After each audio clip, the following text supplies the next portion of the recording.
Hi எல்லாரும் வணக்கம். எப்பவுமே தாத்தா பாட்டிங்களுக்கு அவங்க பசங்களை விட அவங்க பேர பிள்ளைங்க தான் ஸ்பெஷலாக வேற கவனிப்பாங்கல்ல. ஸோ இன்னைக்கு தங்க பிள்ளை எப்படியெல்லாம் ஸ்பெஷலாக கவனிக்கிறாங்க அப்படிங்கிற வீடியோ தான் நம்ம பார்க்க போகிறோம். காலையிலே பூரி கறி குழம்பு வந்து தங்க பிள்ளைக்காக அவங்க ஆயா செஞ்சுருந்தாங்க. அப்படியே ஒரு 5 நிமிஷத்துலேயே வந்து உனக்காக தான்டா காலையிலே போய் சாக்லேட் வாங்கிட்டு வந்தேன்னு அவ்வளோ பெரிய டெய்ரி மில்க் கொடுத்தாங்க. நம்மளுக்குலாம் ஒரு சின்ன சாக்லேட்டை கூட கண்ணில் காமிச்சது கிடையாது. இது பத்தாதுன்னு அவங்க தாத்தா வந்த உடனே பேரனுக்கு வந்து மாம்பழம் கட் பண்ணி கொடு அப்படின்னு மாம்பழம் வேற எடுத்து கொடுக்குறாரு. அவங்க பாட்டி அது பத்தாது நினிஸ் தண்ணியை கூட அவன் கையால் குடிக்க விடாமல் அவன் டிவி பார்க்கட்டும் டிஸ்டர்ப் பண்ணக்கூடாதுன்னு இவங்களே உட்காந்து பக்கத்தில் உட்காந்து ஃபீட் பண்ணிட்டு இருக்காங்க. சூப்பரு அது கொடு ஆய கொண்டு நான் ஒன்று தரேன்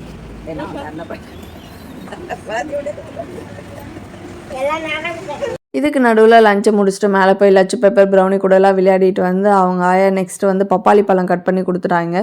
ஒரு பழமொழி சொல்லுவாங்கல்ல, நெல்லுக்கு பாயும் போது புல்லுக்கும் பாயட்டும் அப்படின்ற மாதிரி அவனுக்கு கொஞ்சம் பழம் கொடுக்கும்போது நம்மளுக்கு கொஞ்சம் பழம் கொடுத்தாங்க. அப்படியே ஈவினிங் ஆயிடுச்சு. ஈவினிங் போல் அடுத்து வந்து நட்ஸ் எல்லாமே பேரனுக்கு கொடுத்துட்டு உட்காந்து கை வலிக்க ஜூஸை புழிஞ்சு பேரனுக்கு ஜூஸும் கொடுத்தாங்க. அவன் வந்து சக்கரை கம்மியாக இருக்குன்னு நான் நம்மக்கிட்ட தள்ளிட்டான். ஸோ அவன் மிச்சம் வச்சதெல்லாம் நம்ம தானே சாப்பிட்டாகணும் அப்படின்ட்டு நம்மள அந்த ஜூஸை குடிச்சிட்டு பார்த்தா மழை வர ஆரம்பிச்சிருச்சு. நம்ம என்றைக்கு அம்மா வீட்டுக்கு போகிறோமோ அன்றைக்கி தான் மழை வருமாடா, எப்படா வீட்டுக்கு போகிறது அப்படின்னு யோசிச்சுட்டே உள்ளே வந்து பார்த்தா இந்த தட்டுமுட்டு சாமான் எல்லாத்தையும் எடுத்து வச்சு தண்ணி ஊற்றி விளையாடிட்டு இருக்கான். நம்மளாம் ஒரு சாமான் அங்கங்கே இப்படி போட்டு தண்ணி சிந்திட்டுன்னா நம்மளை என்ன திட்டுவாங்க.